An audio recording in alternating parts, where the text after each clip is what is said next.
I am Rosa Parks.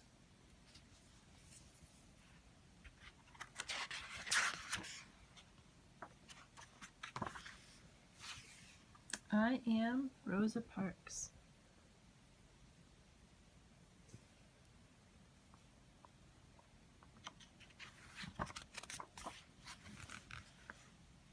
Growing up, I was small for my age. I was sick a lot too, since we didn't have money for a doctor. But that didn't mean I was weak. I'm not that short. Looks like you are.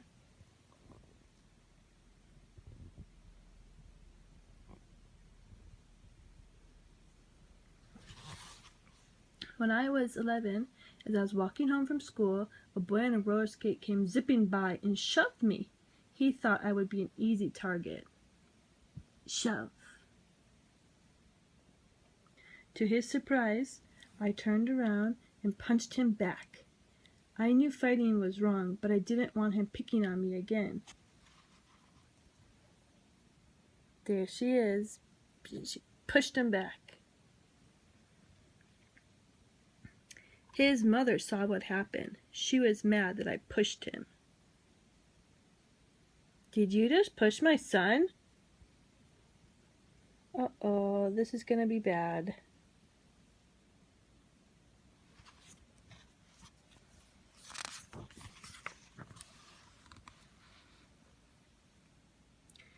But you know what made her even madder? I was black, and her son was white. She immediately started yelling, "I'll have you put in jail. You'll never get out again." No question, it was scary, but my mother and grandfather taught me to respect myself and to expect respect from others. So instead of backing down, I stood my ground, and calmly but firmly I explained, "Your son was the one who pushed me. I didn't bother him at all. I was just standing up to that mom, or even to that boy on the roller skates. I was standing up for myself. After that, the boy and his mom never bothered me again. Still, it's hard to change things. Sometimes it can take a long time."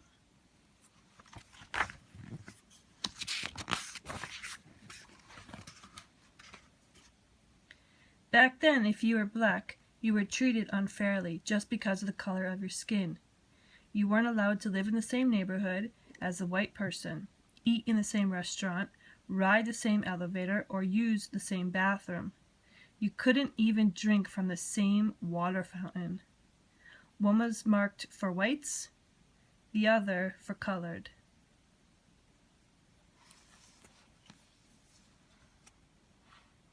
When I was little, I used to wonder if white water tasted different from colored water. I even wondered if colored water meant it came from lots of colors. But it didn't. The only difference was I had to walk outside, or even down the block to get mine. Of course, it wasn't just about water fountains.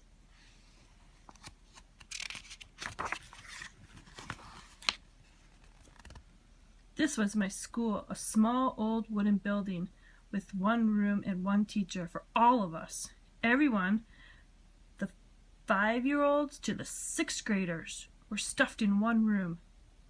There were no windows, desks, and barely any books. Since most kids had to work on a farm to earn money, we only went to school 5 months during the year. Let's school, hooray! Don't say hooray, that's bad. We also brought our books home every night. Why? Because we were worried the folks who hated the color of our skin would burn down our school.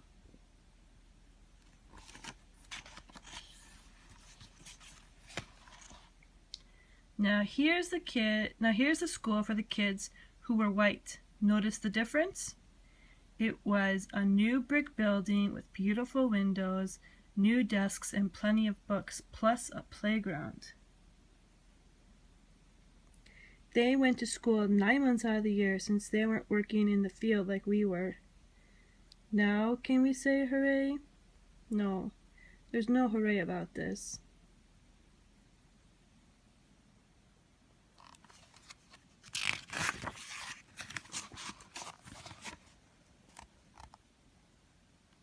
Also, if you were black, you had to walk to school. If you were white, you got to take the bus. The worst part was, when I walked home with my brother, the kids on the bus would throw trash at us. It made me feel horrible. But there was no civil rights back then. The only solution was to move off the road. And really, what kind of solution is that?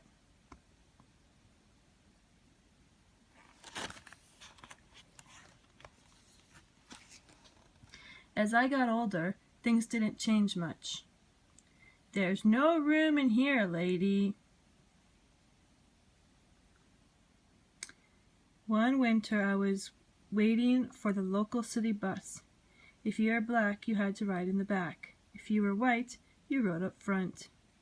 On that day, the back of the bus was packed.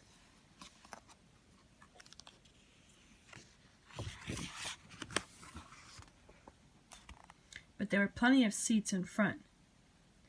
I was just trying to find a place to sit, but as I entered through the front of the bus, "What do you think you're doing? You need to get off and use the back door. Only whites can come in the front." "But I'm already in." I tried to explain that there was no room to get in through the back.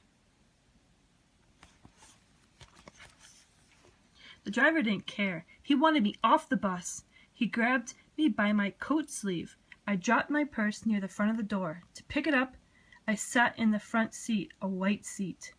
It made the driver madder than ever. "That's it, get out! Get off my bus!" That's what he called it, my bus, as if it were his. The bus wasn't his, though. It belonged to all of us.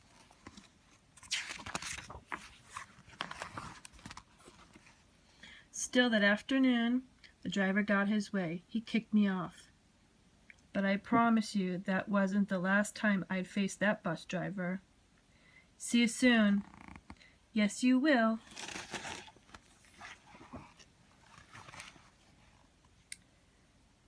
From there, in addition to working as a seamstress, I started working to change things at the NAACP.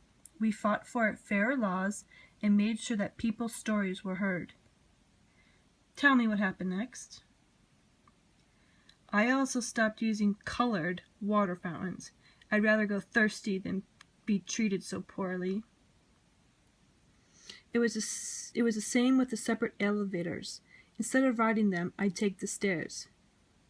But as for real change, need a lift? No thanks.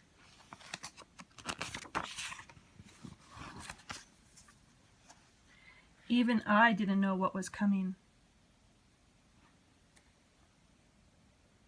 It was the end of a busy Thursday. I was 42 years old and on that bus going home. This time, I was sitting in the first row of the seats that were allowed for black people. There was one man next to me and two women across from me.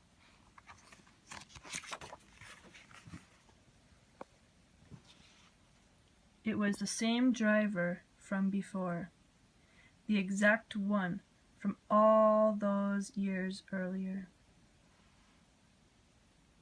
At the third stop, a few white people got on, filling the rest of the empty seats. There was one white person left standing, so the driver told those of us in my row, "Let me have those front seats."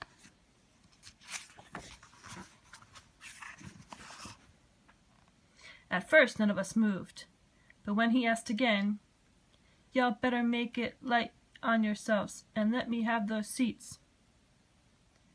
The other people got up. I stayed right where I was. Sliding over to the window, I thought about what he was demanding. He wanted to take my seat away. He wanted to give it to that man, and why? 'Cause I was black, and the man was white. I knew the rules, what the rules said, but I also knew in my heart that's not how you treat people.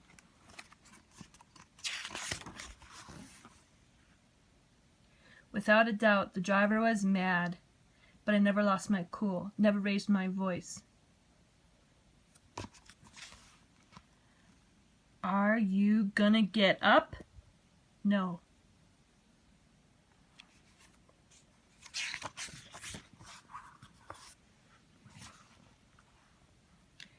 People say that the reason I refused to give up a seat was because I was tired, and I was. But it wasn't the kind of tired that came from aching feet. The only tired I was tired of giving in. Well, I'm going to have you arrested. You may go on and do so. Before me, there were no other brave women who had refused to give up their seats. Still, on that day, for violating the rules of Montgomery, Alabama, I got arrested by standing up for myself.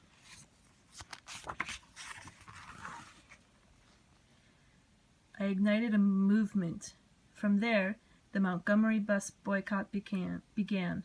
For 381 days, that's well over a year, all blacks in the city and even a few whites refused to ride the public buses. But if you don't use the buses, we'll go out of business. Then maybe you should think about changing your rules.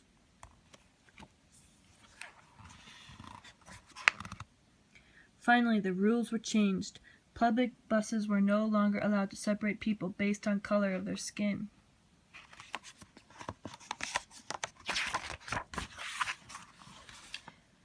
That was only the beginning. Eventually, we were all allowed to drink from the same water fountains, ride the same elevators, and yes, go to the same schools.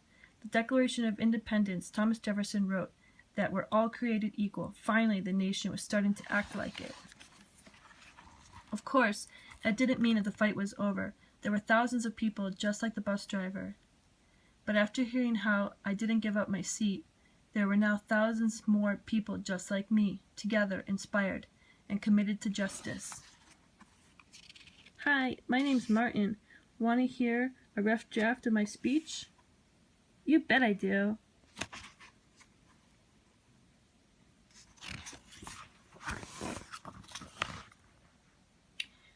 In my life, people tried to knock me down, tried to make me feel less than I was.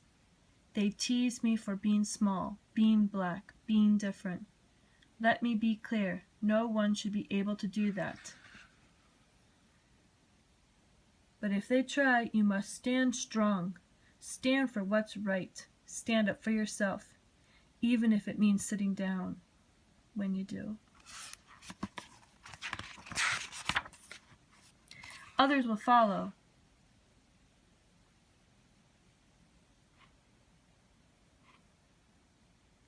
What's the medal? It's the Congressional Gold Medal, one of the government's highest honors. George Washington got one too.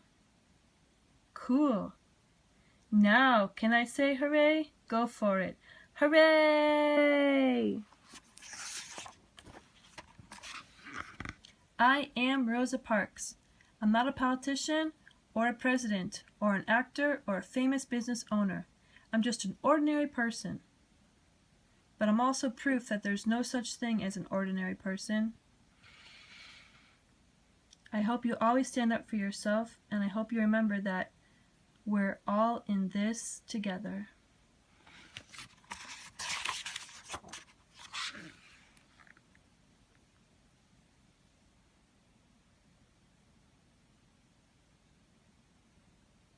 The only tired I was tired of giving in.